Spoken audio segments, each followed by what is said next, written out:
आज हम जानेंगे कयामत ज्योतिष के अंतर्गत कि किसी भी जन्म कुंडली में लगन भाव जो होता है, ये लग्नेश जो है, ये मेन कुंडली का जो केंद्र का जो प्रथम घर होता है, ये कितना महत्वपूर्ण होता है, उसके बारे में हम जानेंगे कि कयामत ज्योतिष के अंतर्गत जो है ये लगन, किसी भी जन्म कुंडली में लगन क्या महत्व रखता है, लगन की स्थिति अच्छी हो या खराब हो या बढ़िया हो तो हमको जीवन में क्या फल देता है, उसके बारे में हम ज्योतिष के माध्यम से जानेंगे कि लगन का क्या स्थिति होती है। तो यहाँ हमने श्री कृष्ण जी की जन्म कुंडली को हमें लिया गया है। श्री कृष्ण जी का जन्म जो है भाद्रपद महीना कृष्ण पक्ष अष्टमी तिथि को मथुरा में हुआ था। रोहिणी नक्षत्र था उस दिन और बुधवार दिन था। आज से 5251 वर्ष जो है उनके बीत चुके हैं, तो उनकी उस समय की जन्म कुंडली बनी हुई है। अब हम देखते हैं कि भगवान की जन्म कुंडली में लगन की क्या स्थिति है।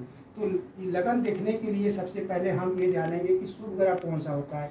ये शुभ ग्रह होता है चंद्रमा, बुध, गुरु, राहु, और पाप ग्रह होते हैं मंगल, शनि, राहु, केतु और सूर्य। सूर्य को मध्यम पाप और शुभ दोनों ग्रह माना जाता है, लेकिन इनको भी इसी पाप ग्रह की श्रेणी में रखा जाता है।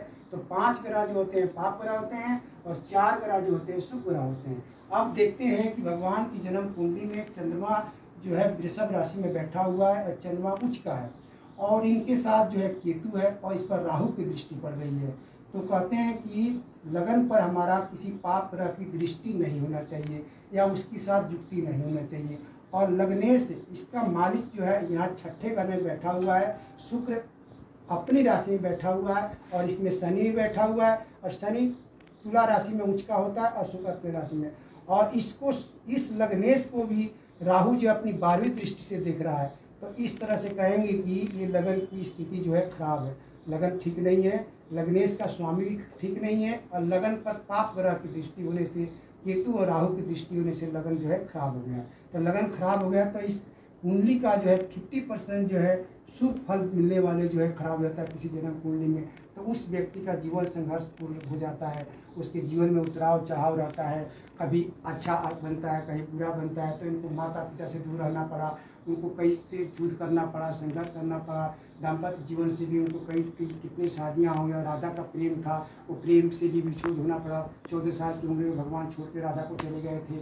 तो इस तरह से जो है हमारा लगन खराब होने से किसी का जीवन जो है 50% खराब हो जाता है और उसके जीवन में उतराव चढ़ाव संघर्ष बना रहता है, चलता रहता है। तो आप जो है कयामत ज्योतिष के अंदर यूट्यूब पर सर्च कर करके इस कुंडली को बार बार चला करके आप अपनी लगन समझ सकते हैं या किसी ज्योतिष से पूछ सकते हैं कि हमारा लग्नेश कैसा है। अगर लगन का आपका स्थिति सही है तो आधी कुंडली आपकी सुधर जाती है।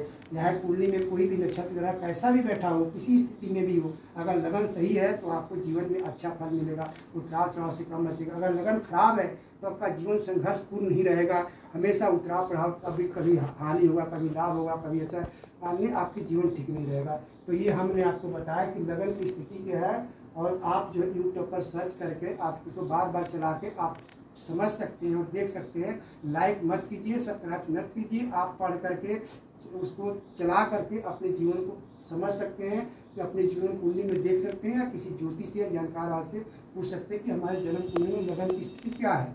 तो ये आज हमने ये बताया कि लगन का कितना महत्व होता है किसी भी जन्म कुंडली में। किसी समय का जन्म कुंडली बनाते हैं, स्थान का बनाइए, अपनी जन्म कुंडली बनाइए, किसी समय के राजा कोई प्रजा और कोई भी मंत्री का बनाइए किसी, तो उसमें लगन विशेष महत्वपूर्ण रखता है। तो लगन के बारे में हम आप बताएं। धन्यवाद।